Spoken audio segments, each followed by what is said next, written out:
Let's talk crochet.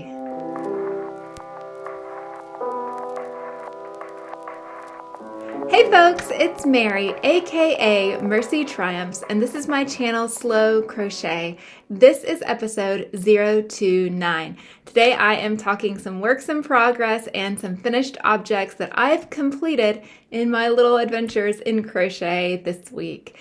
Real quick before I get started, I want to say a big hi and thank you and hello to all of the almost 2,000 at this point. Thank you for subscribing. I appreciate so much all of the comments and likes and subscribes and all those little YouTube things that y'all do. It's been really encouraging and really fun. And y'all, this community of yarny people here on YouTube is just wonderful. I hope you guys know how wonderful you are, how precious you are, and how much I appreciate y'all taking the time to be part of my little YouTube world here. So let's get on to some finished objects and things of that nature this week.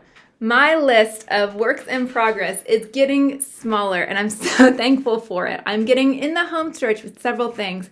The only one that I am going to show you this week is my neon Christmas sweater, my Mod Christmas sweater by Breann Mauldin. And the only little bit that I've gotten to do is I did attach one of my retro stripe yarns to one of the sleeves to start extending it out. So I think last week I was only to about here, and this week I've gotten maybe 3 or 4 inches on it. And I'm probably going to need the entire skein for this one. I haven't attached to the other sleeve. And if you want more details about that sweater, you can look at my playlist of works in progress videos. The last one will give a little bit more detail on that. But that's one that's still ongoing. I have a few more that are still ongoing, but this is one where I actually made visible progress, and I'm happy about it. One of my works in progress from last week is a finish. I was so determined to get this one done because it is September, and we've had the first little whisper of fall weather, and I'm excited to wear it. This year, I participated in really my very first make-along, crochet-along, and it was kind of by accident. It was through meeting Marquita over at Marquita's Knotty Crush, and she was having Vestember. So I decided to put some yarn that I'd already had set aside for a sweater vest. I decided to go ahead and whip it out. So I finally have it finished. Now this sweater vest, it's all predominantly half double crochet herringbones with some ribbing at the bottom and some ribbing at the neckline. I did some modification on the armhole to do, instead of doing like a single crochet edging, I went ahead and did that double crochet herringbone on the edge as well. I really like how that turned out. This neckline gave me some trouble. It is not as pictured in the pattern, but I pulled it out 2 or 3 times. I think it was the 3rd time when I finally decided on this. So the front, the back, and I'll drop in some footage right now. So this pattern is the kids sweater vest, again by Breann Mauldin, and I did not follow the pattern completely because I did make it in a larger size, larger yarn, those kinds of things. If you need a bit more details about that, again, check my previous video. I'll tell you more about it. But in terms of color, in terms of fit, I love this thing. I'm so thankful it's done, and I'm really glad to kind of take that yarn that I've loved for so long and get to really put it to good use. I do have a little bit left over, so hopefully that will be a future project as well. Another work in progress that I've been meaning to get to are some of my Christmas makes. One of my children requested some mitts, and this beautiful olive-colored Vanna's Choice was just right. So these I did not use a pattern for, but I took measurements of his little hands and his wrists, and so I just did a little bit of ribbing of single crochet and slip stitch in the back loops only until I had the length that I wanted. And then I did the Alpine stitch, and I will leave a link in the description, not only to everything else that I've already mentioned and will mention in the future, but I will leave a link to the blog post that I used just as a point of reference for the Alpine stitch. Now these are going to be a Christmas present, so the child does not know about them yet, but I'm really thankful that I did get them done relatively quickly, and that's one more thing off of my Christmas list. Now I will show you my little cheat on how I got the sizing right, and I just took some scrap paper and I just traced his little hands And that way I could line up and see about where I wanted the thumb holes to go relative to the little mitts. So another finished object that I have goes along kind of serendipitously with the hashtag fallinlovecrochetalong that is being hosted by 4 lovely ladies, and their names are going to be listed here below. The one that I heard about it first from is from Marcia over at Mimi Makes Keepsakes. So the idea of this make-along is to really step outside your comfort zone a little bit and try something that might challenge you, something that you haven't done before. Try maybe a new yarn or a new hook or a new project, something of that nature. So for me, I had already kind of followed along with this whole make-along before I even realized that it was happening. Usually when I need inspiration, my first go-to might not necessarily be to Pinterest or Ravelry or looking at Instagram or anything like that. When I'm really looking for inspiration, I will go to the library or I'll go to the library's website and search for whatever I can find on a particular topic, whether that's a season or a holiday or even a stitch pattern or whatever type of thing that I'm thinking I might want to make. And I'll look for books all around that topic, both children's books and adult books, and I'll even start looking at other forms of craft, whether that's knitting or home decor or even cookbooks. So in this case, I found this book at the library called Autumn Accents, and it's by Thimbleberries, which those of you who like to quilt as well would know that Thimbleberries as a quilt book. And I was just flipping through this trying to get inspiration for fall and autumn. And I happened upon a picture that for whatever reason just jumped out at me. And it was this one right here. This lovely little, it's nothing, right? It's a little mug.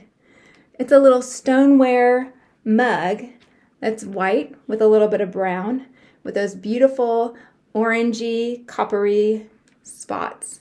And for whatever reason, that was just so beautiful to me, and it made me think immediately of something I'd seen in crochet, which is a solid color afghan or blanket or scarf with just little polka dot dots, little bobble stitch polka dots. I had never made one of those before because I thought that the process would involve weaving in infinitely many ends. Well, I looked in my stash and I found some yarn that I really could relate to, and it resonated with me in regards to this little inspiration photo. So I did a search on Ravelry. I used a couple of different search terms, but I was able to find that someone already had a free pattern for exactly what I had in mind, and that was the Auburn elephant, and it is the polka dot hat. Very straightforward pattern, very easy to follow, very easy to memorize, and sure enough, this is what I came up with.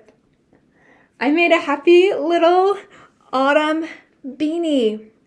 I have never done color changes in a hat like this before. I think I've only done color changes really in my more recent, my Tunisian crochet one. So that was one of the learns for me. The second one was thinking about carrying the yarn in the round in the inside of the hat. So are these called floats? I'm not even sure, but I would just drop the yarn and pick it up and make my little baubles. There are a few things that I did differently on this hat than I did from the pattern. Number one, I did a front post, back post, double crochet on the brim there. And then I also just made my own little bauble and I sewed it onto the top because I felt like the top really needed something to finish it off. So that is something that I did fall in love with. And I love that, we can go outside of just our media in order to find something kind of wonderful. What do you think? Not too bad, I think. There is one more project that I did finish this week. Well, I finished it minus a face, and that is something that I've made several of in the past, and I told my children I would make them for them, so I made the first one. If you saw any of my Christmas in July videos, you might have seen the Diddy Hedgehog by Sarah Lyons. What excites me about finally doing this one is earlier in the week, I saw a video by Lisa over at Happy to Hook Creations. Hi, Lisa. And she had this great idea, which she tried to attribute to someone and didn't know who it was, but I'm going to attribute it to her. She was talking about when you stuff your amigurumis that you could use an old sock and fill that old sock however you'd like to and put that on the inside. And I thought, well, you can kind of see in there the colors perhaps of this old sock, a little bit of blue peeking through there. So the stuffing that I used for this, I didn't use polyfill. I didn't use leftover little snippets of thread. I used good old-fashioned pony beads. If you have worked with children for any amount of time, you might be familiar with these plastic beads. We call them pony beads over here. What do y'all call them where you're from? They're just little bits of things. Whoop, they go everywhere.